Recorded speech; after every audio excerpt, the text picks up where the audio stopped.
Good afternoon. My name is Alexander Grunheim. I'm a Georgia Tech educated data scientist currently residing in Idaho. And I welcome you to the art of the interception, how to take and avoid that interception. In this video, we will first go over the state of turnover craft in the NFL today, followed by a statistical overview of offensive strategy and then defensive strategy pertaining to interceptions. Now, the first question you're going to ask is, why should I learn the statistics of the interception? That is an excellent question.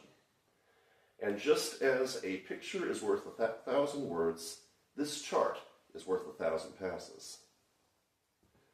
As you can see, interceptions are not a roll of the dice. Some teams get far more of them than others.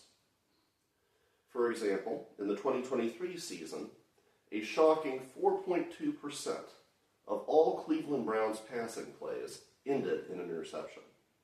By contrast, the LA Chargers only suffered interceptions on 0.4% of their passing plays, and also inflicted 4 interceptions on Jalen Hurts in their recent Monday night thriller against the Philly Eagles.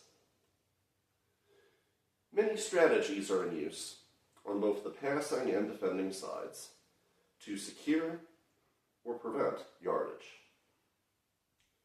As you will see in the next 2 sections, the choice of strategy by both offense and defense has a profound effect on the likelihood of an interception.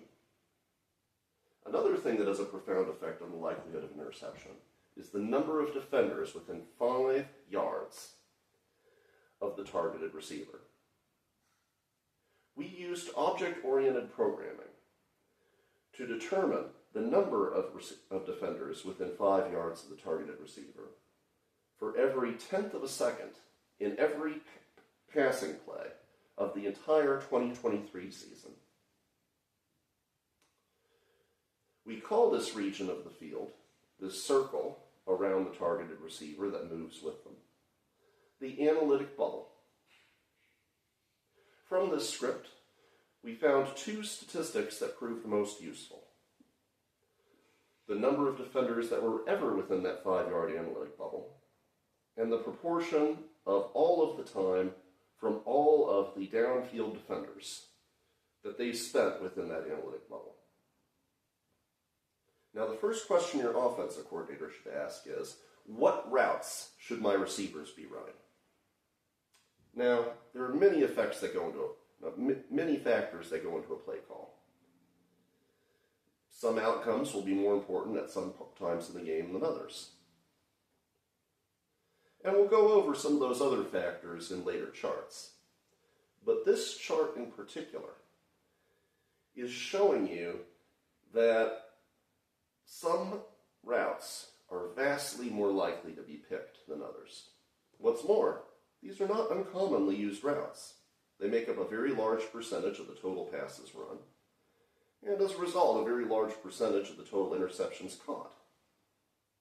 And so you can bet your defensive coordinator colleagues have been studying them. We briefly mentioned the analytic bubble earlier.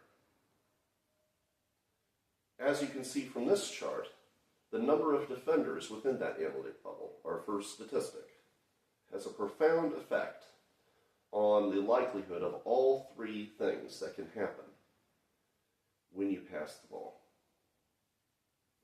Now, the likelihood of an interception is much lower than the other 2 probabilities.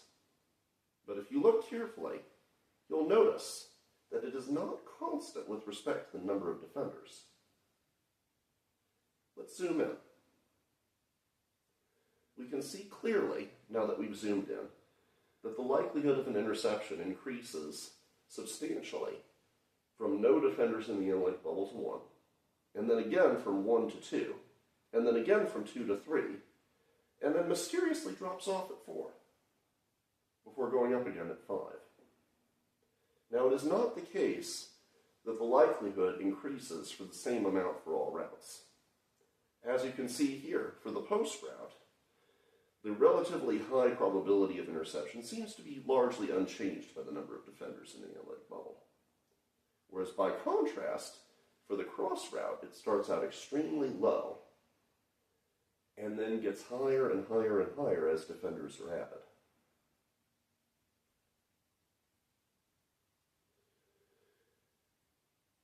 Of course, there's also the matter of how long are the defenders actually in that analytic bubble. And that's where our second statistic comes in. As you can see, intercepted passes on average had the highest percentage of defender time within the analytic bubble. However, for some routes, this effect was more pronounced than others. And in particular, it appears that to get that pick off of the cross route takes more than an occasional visit to the analytic bubble. Then, of course, there's the fact that offensive plays are frequently a response to the defense. You'll find that any increase in quarterback dropback distance increases the likelihood of an interception. However, this chart shows us that this is a bigger factor for some pass plays than others, that some are relatively safe for a large quarterback dropback.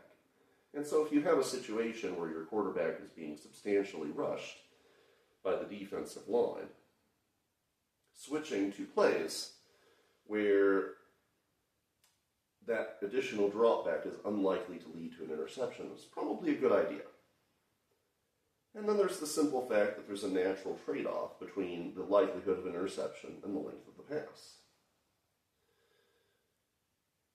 Go routes have some of the highest likelihood of interception, but they average 20 yards a throw. By contrast, cross routes average only 7 yards a completed pass, less than a first down. But they have some of the lowest likelihoods of interception. And of course, flat routes are even more extreme that way.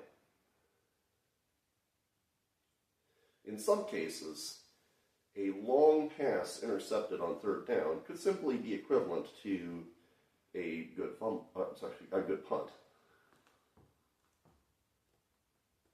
Yeah, there's no such thing as a good fumble. Well, except for the fumble Roosty, but we're just not going to go there right now.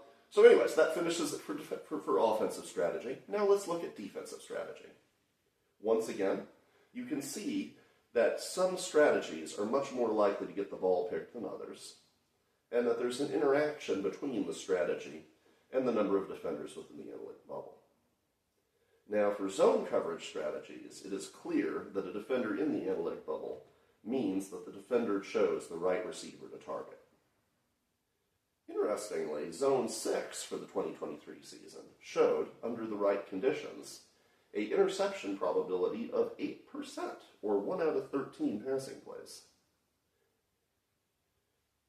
Prevent offense also had a surprisingly high interception probability of 5%, or 1 in 20 passing plays. Oddly, Man-2 coverage actually did a little worse at interceptions as you added defenders to the bubble. Finally, it is worth noting that man-to-man coverage, in its most typical and genuine form, is not particularly good at getting interceptions. Let's revisit that chart of the amount of time that defenders spent in that analytic bubble. If you notice, some of these do not require as much attention from the defender as others. And for a defensive coordinator, that tells you that you should pressure the offense into routes that your defender does not have to be in the bubble all the time for, so that you can cover more of the field. That means your post routes and your corner routes versus a cross route.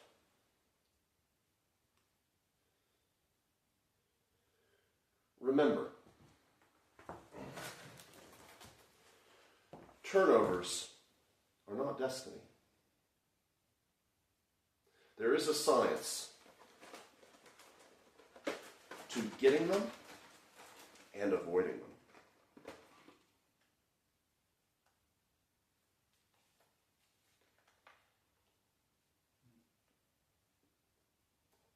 And with the right strategy, you can get more turnovers of your dreams and fewer of your nightmares.